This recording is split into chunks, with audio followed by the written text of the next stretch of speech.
चालू आहे का माझा? हां चालेल. तू लावू शकतो कॉलरला पाहिजे. नाही असू दे. अरे स्टार्ट तर कर. थांब ना करतो ना. नमस्कार. मराठीत घ्यायचं का? मराठीत घे. हा मराठीतच घे. वरती माईक माईक धर. मराठीतच घे. असं माईक असं लावून टाक. असं म्हणतो का? चालू आहे. ओके. मराठीत चल. घ्यायचं. हा मराठीत घे. मराठीत.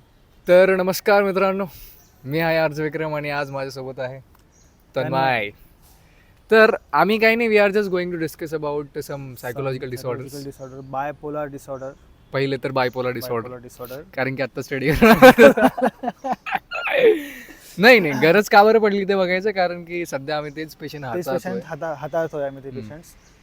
सो त्यामुळे बायपोलर डिसऑर्डरवर चर्चा करणे हे थोडं अनिवार्य झालं असं आम्हाला वाटलं, म्हणून आम्ही त्याच्यावरती चर्चा करतो. आणि म्हटलं चला आपण त्याच्यावरती जरा जास्तच डीप अभ्यास करून आलो तर करून थोडंसं आलो. तुमच्यासोबत शेअर करूया. तर गाईज, बायपोलर डिसऑर्डर आता तुम्ही जे सिम्पटम्स ऐकाल ना, तुम्हाला असं वाटेल की कदाचित ते मला तर नाही मला तर नाही आहे, पण तसं नाही आहे. ते तुम्हाला असणारे हे मूड स्विंग्स असतात, बट बायपोलर डिसऑर्डरमध्ये मूड स्विंग्स नसून तो एक डिसऑर्डर टाईप आहे. तो एक मूड स्विंग्स होतात, त्याच्यामध्ये पण मूड स्विंग्स होतात, बट तो एक डिसऑर्डर आहे जो की एक ड्युरेशन मध्ये वाढत जातो.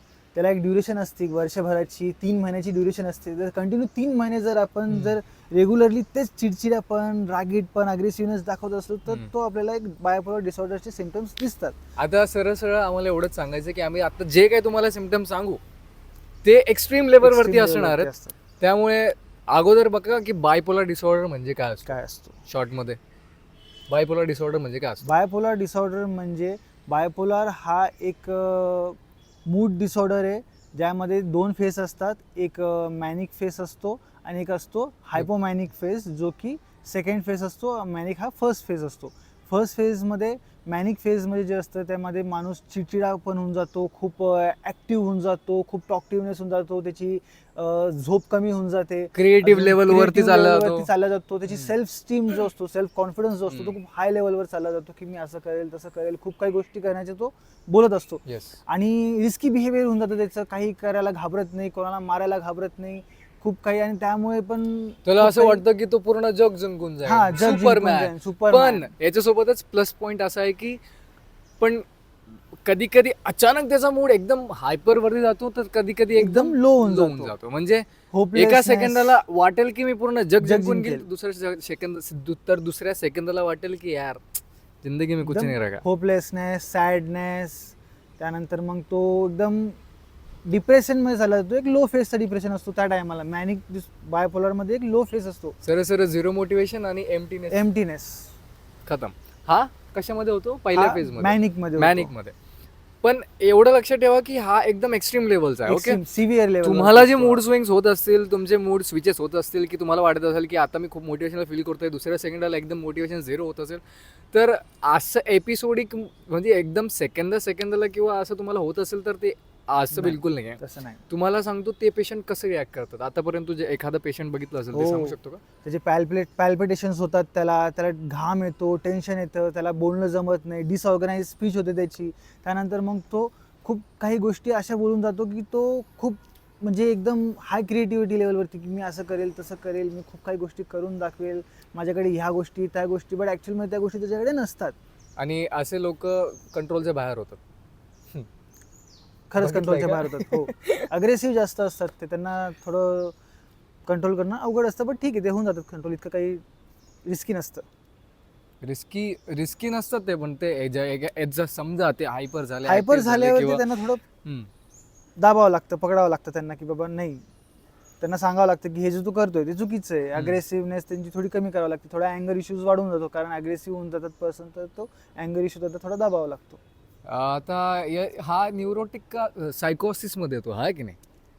सायकोसिस पार्ट ज्याच्यामध्ये पेशंटला भान नसतं, म्हणजे असं पागलपण नाही म्हणणार, ही अशी बिमारी आहे ज्याच्यामध्ये लोकांना भान नसतं की ते ऍक्च्युअली मध्ये बिमार आहेत. त्यांना नाही कळत की ते ऍक्च्युअल मध्ये आजारी आहेत, किंवा ते आजारी, त्यांना लक्षणं नाही कळत की ते आजारी आहेत म्हणून त्या गोष्टीमध्ये.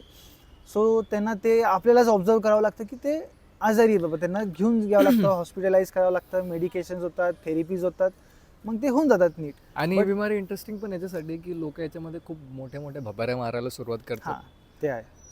तुम्ही इमॅजिन पण नाही करू शकणार, तुम्ही सध्या इथं बसलेले आहात, तुमचं घर झोपडीचं आहे, तुमचं साधं घर असेल, तो माणूस तुम्हाला असल्या कहाण्या सांगेल, असल्या गप्पा मारेल सांगेल. की तुम्ही ऑब्विसली ते भपाऱ्या म्हणाल. आणि असं नका समजू की तुमचा फ्रेंड भपाऱ्या मारतो याचा अर्थ त्याला ती बिमारी आहे. तसं नसतं. हां. तो ऍक्च्युअली मध्ये बपाऱ्या मारतो. हा, आणि हा जो मारतोय ना, जो बिमार व्यक्ती आहे, त्याला ऍक्च्युअली मध्ये माहित नसतं की तो भपाऱ्या मारतोय, कारण की तो त्याच्या जगामध्ये, त्याच्या जागामध्ये तो जगत असतो ती लाईफ. त्याच्यासाठी ती ऑनेस्टी ऑनेस्टी ऑनेस्टी म्हणण्यापेक्षा त्याच्यासाठी ते जेन्युअननेस जेन्युअननेस कम्प्लिटली त्या भ्रमामध्ये, त्या फ्रेममध्ये. जर एखादा व्यक्ती त्याला कळवून देत असेल, सांगत असेल, तरी त्याला कळत नाही. बरं, समजायच्या चक्करमध्ये पडू नका, नाही तर वाट लागेल तुमची. म्हणजे तुमच्यावरती तो अग्रेसिव्ह होऊ शकतो. पण मग ते ओळखायचं कसं की तो आहे की नाहीये? तर परीक्षा घेत बसू नका कोणाची. कोणी भपाऱ्या मारत असेल तर ओके म्हणा बाबा, नाही तर बस. तुम्ही त्याला म्हणताल की बाबा तुला बायपोलर डिसऑर्डर दिसतोय, तू भपाऱ्या मारतोय, बट तसं नसतं. त्याचे ड्युरेशन असतो 1 वर्षाचा, 1.5 वर्षाचा किंवा 3 महिन्याचा. मॅक्स 3 महिन्यानंतर आपण त्याला म्हणू शकतो की बाबा याला काहीतरी आहे, याचे सिम्पटम्स दिसत आहे बायपोलर डिसऑर्डर्सचे, मूड डिसऑर्डरचे. तो एक मूड डिसऑर्डर आहे, त्याला सिम्पटम्स दिसत आहेत. तू काहीतरी अगोदर एक एक्झाम्पल सांगत होता कुठलं तरी. हो, ते एक आहे एक्झाम्पल. ते एक्झाम्पल असं आहे की त्यामध्ये असं होतं त्या व्यक्तीला की तो व्यक्ती एक असं शांत व्यक्ती होता. नंतर मग त्याला समजा असं स्कूलमध्ये बुली वगैरे झाला, थोडाफार तो डिस्टर्ब झाला. आणि त्यानंतर मग त्याला एक पॅल्पिटेशन्स येणं सुरुवात झाली. त्याला एकटं बसण्याची सवय लागून गेली. तो एकटा राहायला लागला, एकटाच घराच्या बाहेर निघून जात होता, एकटा रात्री फिरत होता. एकदम शांत व्यक्ती, सगळ्यांमध्ये मिसळून राहणारा व्यक्ती एकदम शांत होऊन गेला. चिडचिड करायला लागला, खूप अग्रेसिव्ह होऊन गेला, छोट्या छोट्या गोष्टींवरती ओरडायला लागला. त्यानंतर मग त्याचे सिम्पटम्स ते वाढत गेले. मग जसे जसे ते वाढत गेले, मग त्या घरच्या लोकांना ते कळत गेलं की नाही, याचे सिम्पटम्स थोडे बदलत चालले, कारण तो खूप हायपर होत चालला होता. त्याचं सेल्फ स्टीम खूप ओव्हर कॉन्फिडंट झाला होता, तो खूप हाय झाला होता त्याचं सेल्फ स्टीम, आणि खूप रिस्की बिहेवियर झालं होतं त्याचं. कोणाला पण ओरडणं, मारणं वगैरे, गावामध्ये हे करणं ते करणं. इवन सिटीमध्ये पण तो होता, तर सिटीमध्ये पण त्याला मारणं, कोणाला पण मारायला जाणं वगैरे, त्याचं थोडं बिहेवियर खराब झालं होतं. त्यामुळे मग ते थोडं एक ड्युरेशन नंतर त्याला त्यांनी हॉस्पिटलाइज केलेलं आहे. आणि हे डिसऑर्डर्स एवढे सिव्हिअर असतात की रिकव्हरी रेट यांचा खूप कमी असतो. आणि जर का हे तुमच्या पॅरेंट्स किंवा फर्स्ट जनरेशनमध्ये असेल, तुमच्या अगोदरच्या जनरेशनमध्ये, तर तुमच्यामध्ये येण्याचे चान्सेस सुद्धा आहेत, पण ते एवढे जास्त नाही आहे. नाही, असतात जेनेटिक्समध्ये चान्सेस, एवढे नसतात, पण एवढे कमी पण नसतात की जेनेटिक्समध्ये थ्रू ते तुमच्यामध्ये येणार नाही. येऊ शकतात, कारण ते इव्हन तुमचे आई वडील असो, मामा वगैरे असो, भाऊ बहीण कोणीही असो, इव्हन दादा परदादामध्ये जरी असला तरी तो तुमच्यामध्ये येऊ शकतो फॅमिली. आणि जर का लवकर डिटेक्ट करता आलं